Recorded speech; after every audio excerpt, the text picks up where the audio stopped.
Okay, so here I am in Afi Mall, and I'm getting a Stars coffee. So obviously this is the new Starbucks in Russia.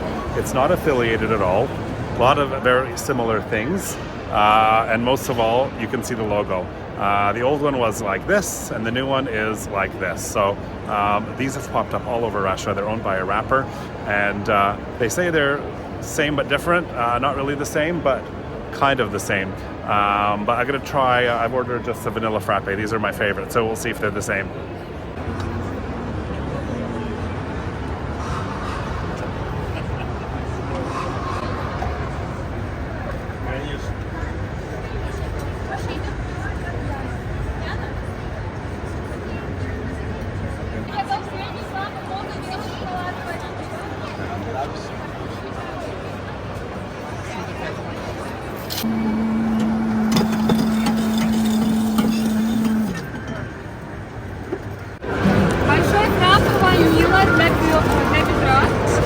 Спасибо. There we go. So, спасибо. So right off the bat, the one thing I do love is I got plastic straws.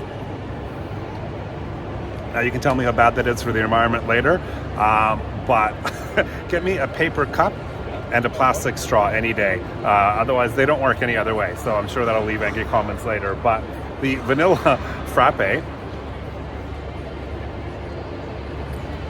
is same, but it's different. So it's not the same. Once upon a time, Starbucks used to have a vanilla bean one, and those were my favorite. But look, it tastes like a vanilla frappe. It's hard to screw it up. It's milk flavored with vanilla and ice. But look, so far so good. Definitely it'll be successful here, I'm sure. Okay, so how do prices compare? So this was a large frappe. What would that be? Venti or whatever ridiculous name Starbucks comes up with. And it was 390 rubles, which is about $4 US. So I think that's going to be probably a lot cheaper than elsewhere. But locally, I think that's probably a lot more than some of the other things you can get as well.